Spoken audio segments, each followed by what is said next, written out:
오늘 밤에도 하나님의 은혜가 저희 여러분에게 함께 하기를 기원합니다.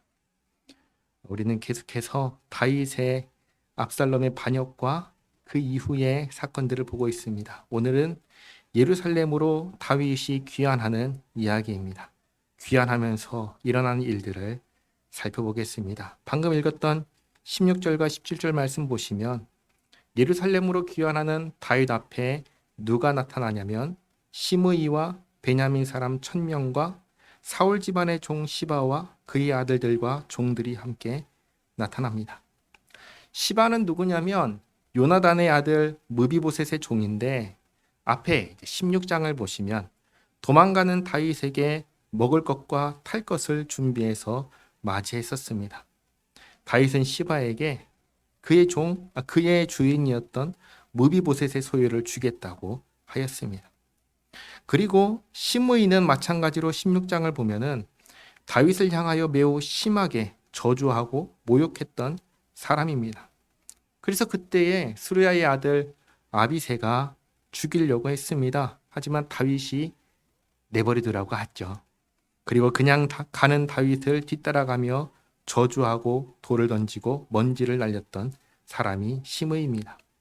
시바는 다윗을 도와줬으니까 다윗의 귀환이 반가울까요? 싫을까요? 반갑지요. 하지만 시므이는 어떨까요? 시므이는 큰일 난 겁니다.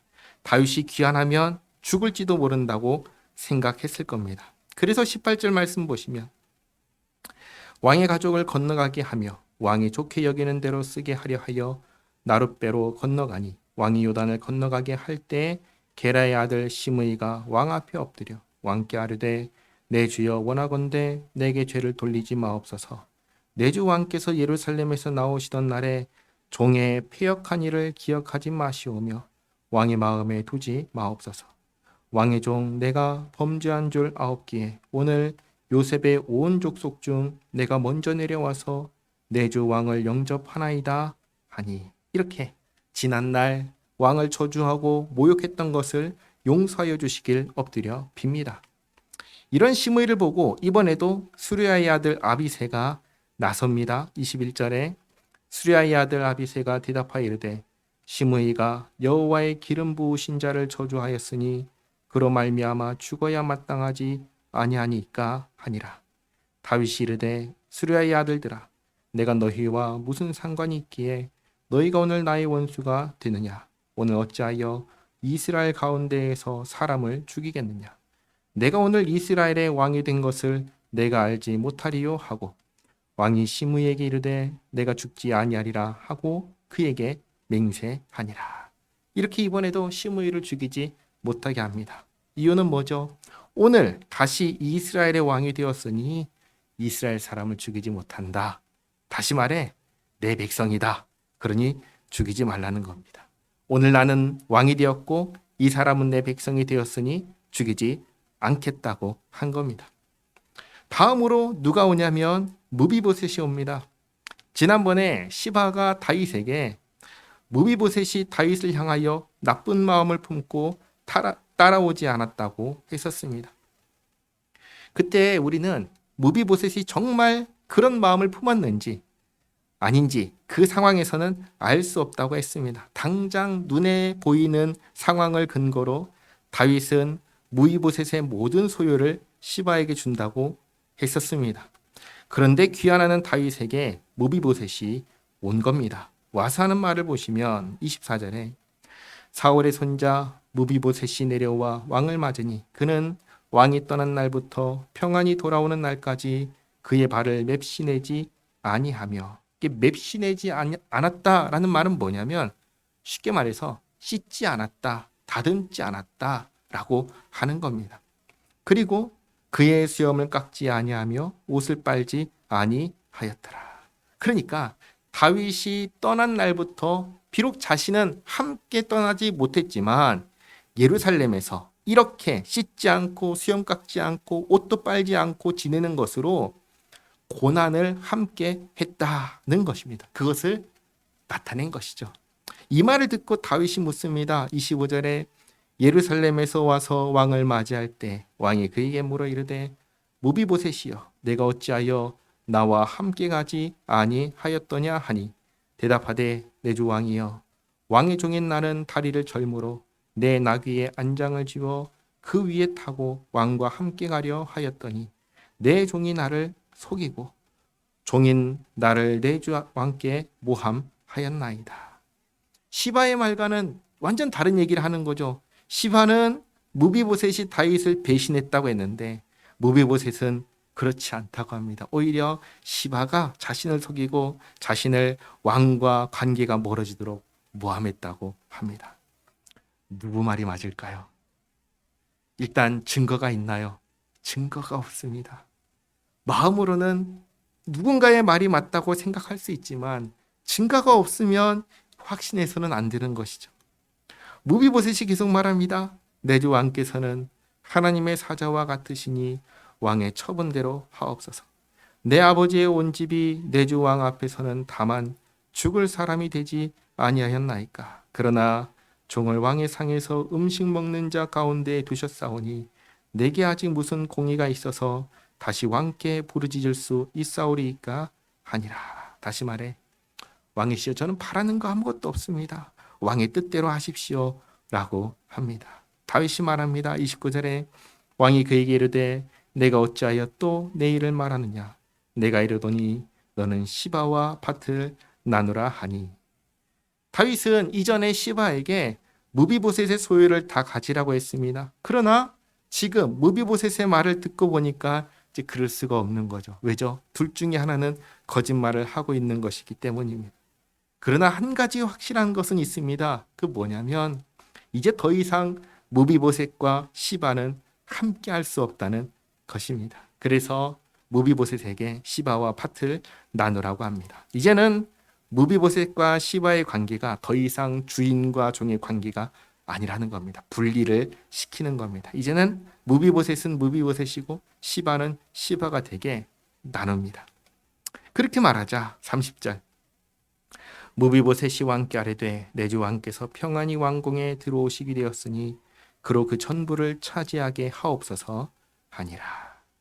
다음으로 이제 17장에서 요단강을 건너가 다윗이 마하나임에 도착했을 때 침상과 대야와 그릇과 풍성한 먹거리로 다윗과 백성들을 먹고 쉬게 한 사람 중에 한 사람인 바르실레가 옵니다. 31절 길앗 사람 바르실레가 왕이 요단을 건너가게 하려고 로글림에서 내려와 함께 요단에 이르니 바르실레는 매우 늙은 나이가 80세라. 그는 큰 부자이므로 왕이 마하나임에 머물 때 그가 왕을 공개하였더라. 왕이 바르실레에게 이르되 너는 나와 함께 건너가자. 예루살렘에서 내가 너를 공개하리라. 다윗은 어떤 사람이죠? 다윗은 은혜를 기억하는 사람입니다. 바르실레에게 그 은혜를 갚겠다고 합니다. 그러자 34절 바르실레가 왕께 하리되 내 생명의 날이 얼마나 있겠사옵기에 어찌 왕과 함께 예루살렘으로 올라가리까. 내 나이가 이제 80세라 어떻게 좋고 흉한 것을 분간할 수 있사오며 음식의 맛을 알 수 있사오리이까. 이 종이 어떻게 다시 노래하는 남자나 여인의 소리를 알아들을 수 있사오리이까. 어찌하여 종이 내 주 왕께 아직도 누를 끼치리이까.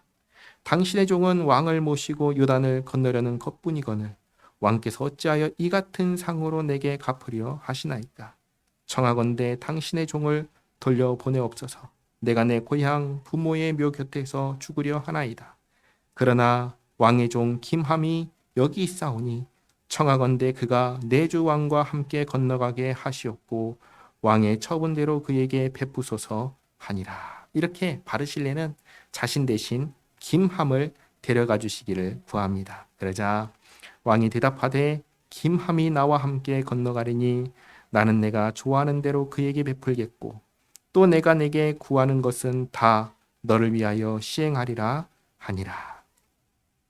백성이 다 요단을 건너매 왕도 건너가서 왕이 바르실레에게 입을 맞추고 그에게 복을 비니 그가 자기 곳으로 돌아가니라.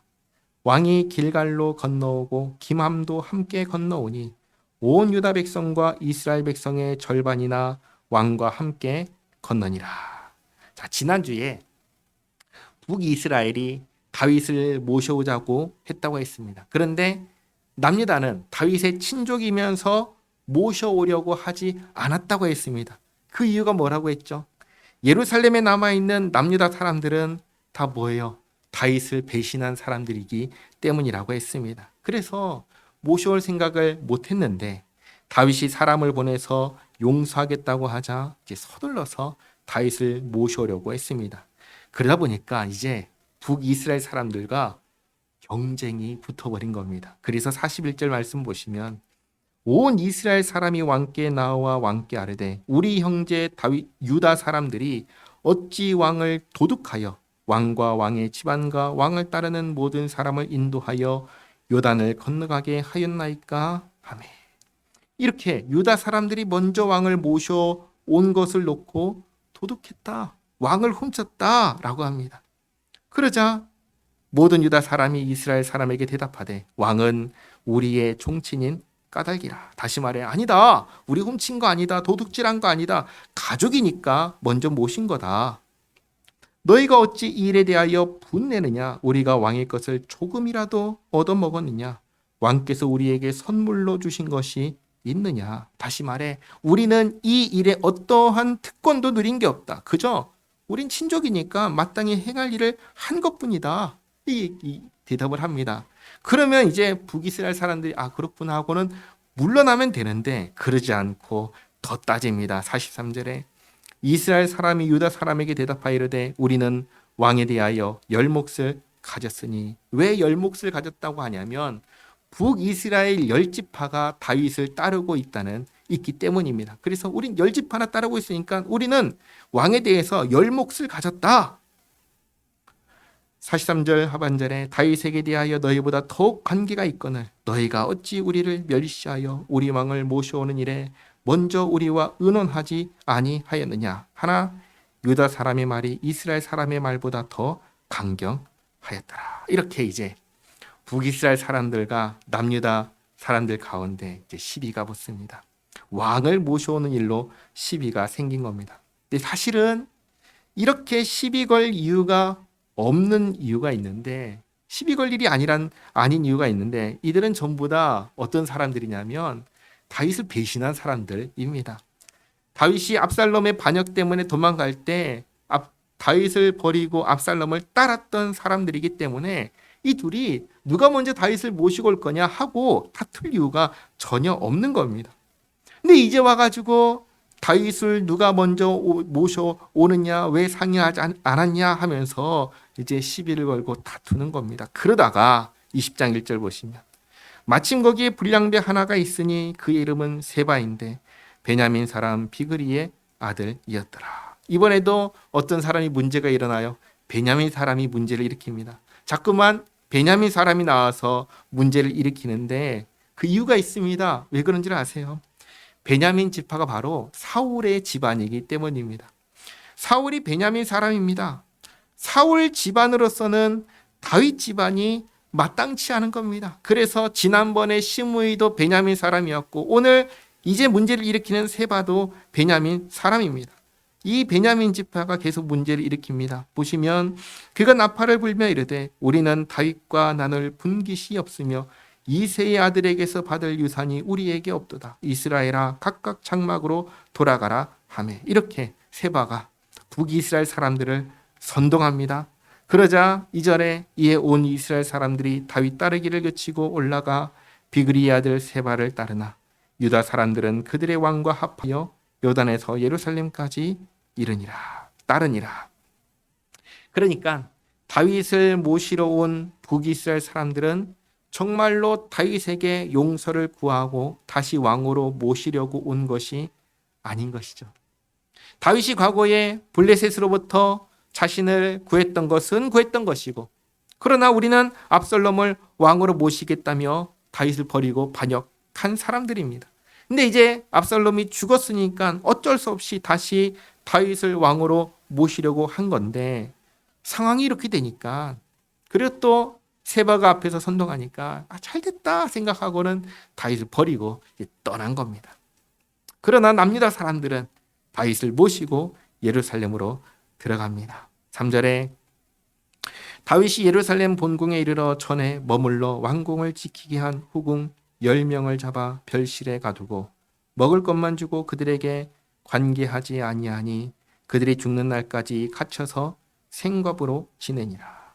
너무나 안타까운 이야기인데 다윗의 입장에서는 이렇게밖에 해줄 수가 없는 상황입니다. 이것이 이들에게 줄 수 있는 최선의 것이었습니다. 그리고 이제 돌아왔는데 세바가 이제 반란을 일으켰잖아요.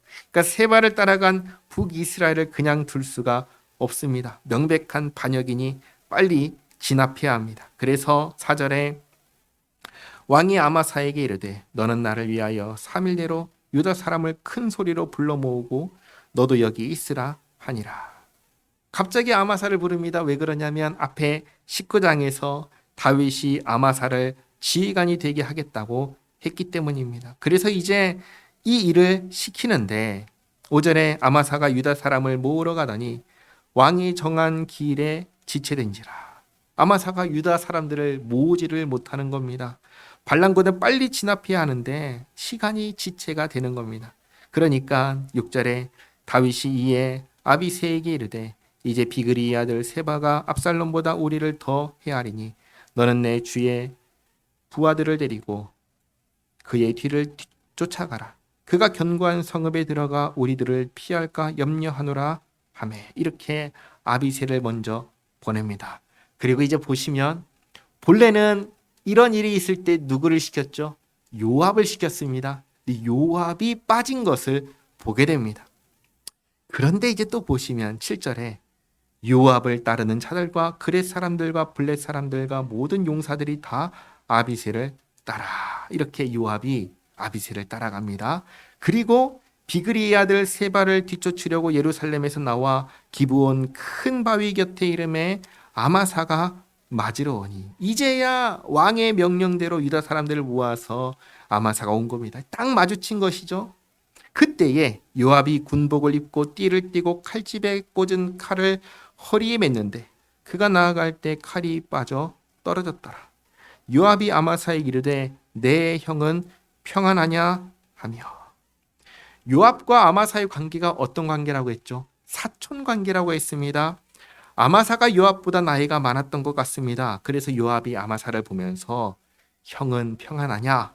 라고 지금 한 겁니다. 그런데 오른손으로 아마사의 수염을 잡고 그와 입을 맞추려는 체함에 아마사가 요압의 손에 있는 칼은 주의하지 아니한지라.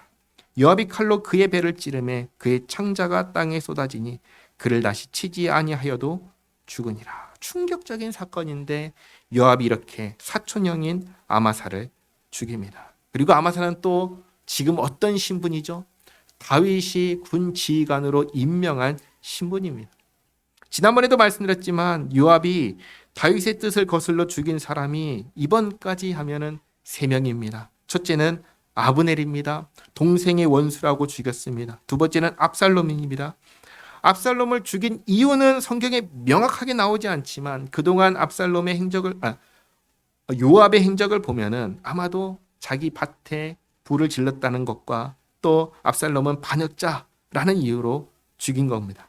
세 번째로는 오늘의 아마사죠. 아마사를 죽인 이유도 마찬가지로 이것 때문이다라고 나오진 않지만 아마도 요압이 군대 대장인데 그 자리를 뺏어갔다는 것, 그리고 압살롬의 군대 대장이었다는 점을 생각해서 죽인 것 같습니다. 근데 중요한 것은 그 이유가 아니라 전부 다 어떻게 죽인 거예요? 다윗의 뜻을 거슬러 죽였다는 겁니다. 그런데 누가 요압에게 뭐라고 하나요? 아무도 뭐라고 하지 못합니다. 왜 그렇죠? 그만큼 요압에게는 힘과 권력이 있었기 때문입니다. 10절 하반절에 요압과 그의 동생 아비새가 비그리의 아들 세바를 뒤쫓을세 요압의 청년 중 하나가 아마사 곁에 서서 이르되 요압을 좋아하는 자가 누구이며 요압을 따라 다윗을 위하는 자는 누구냐 하니 이 말은 아마사가 아니라 요압을 따르라고 선동하는 겁니다. 이미 군 안에 요압을 따르는 사람들이 많이 있었습니다. 왜 그렇죠? 요압은 이전 군대 대장이었기 때문입니다.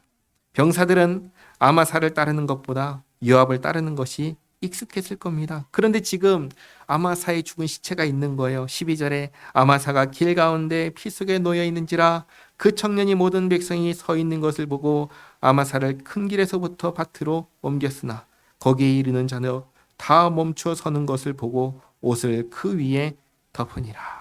다윗이 지휘관으로 임명한 아마사가 죽어 있는 것을 보고 다들 머뭇머뭇거리니까 아예 덮어서 가린 겁니다. 13절 아마사가 큰 길에서 옮겨가매 사람들이 다 요압을 따라 비그리의 아들 세바를 뒤쫓아가니라. 어느새 누가 앞장서요? 요압이 앞장섭니다. 요압이 군을 지휘하기 시작합니다. 한편 지금 세바가 반란을 일으킨 지 얼마나 지났죠? 3일이 지났습니다. 그 지난 시간 동안에 세바는 군사를 모읍니다. 세바도 남유다와 전쟁을 한 준비를 한 겁니다. 14절에 세바가 이스라엘 모든 지파 가운데 두루다녀서 아벨과 벤마아가와 베림 온 땅에 이르니 그 무리도 다 모여 그를 따르더라. 이에 그들이 벤마아가 아벨로 가서 세바를 애우고 그 성읍을 향한 지역 언덕 위에 토성을 쌓고 요압과 함께한 모든 백성이 성벽을 쳐서 헐고자 하더니 이렇게 이제 세바의 군대와 요압의 군대가 충돌합니다. 요압의 군대가 아벨이라고 부르는 성읍을 포위합니다. 그리고 성벽을 무너뜨리려고 합니다. 그때에 한 여인이 요압을 부릅니다. 16절 그 성읍에서 지혜로운 여인 한 사람이 외쳐 이르되 들을지어다 청하건대 너는 요압에게 이르기를 이리로 가까이 오라 내가 내게 말하려 하노라 한다 하라. 요압이 그 여인에게 가까이 가니 여인이 이르되 당신이 요압이니까 하니 대답하되 그러하다 하니라. 여인이 그에게 이르되 여종의 말을 들으소서 하니 대답하되 내가 들으리라 하니라.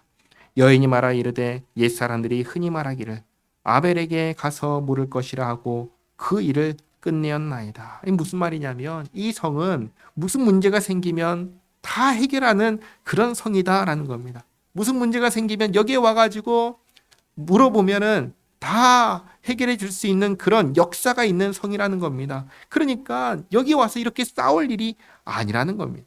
그리고 19절에 나는 이 여자가 아니라 이 성을 말하는 겁니다. 이 성은 이스라엘의 화평하고 충성된 자 중 하나이거늘 당신이 이스라엘 가운데 어머니 같은 성을 멸하고자 하시는도다. 어찌하여 당신이 여호와의 기업을 삼키고자 하시나이까 하니 요압이 대답하여 이르되 결단코 그렇지 아니하다.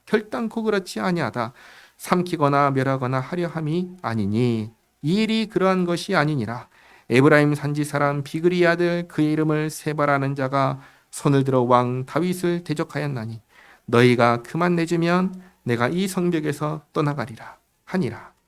여인이 요압에게 이르되 그의 머리를 성벽에서 당신에게 내어 던지리이다 하고 이에 여인이 그의 지혜를 가지고 모든 백성에게 나아가매 그들이 비그리의 아들 세바의 머리를 베어 요압에게 던진지라. 이에 요압이 나팔을 불매 무리가 흩어져 성읍에서 물러나 각기 장막으로 돌아가고 요압은 예루살렘으로 돌아와 왕에게 나아가니라.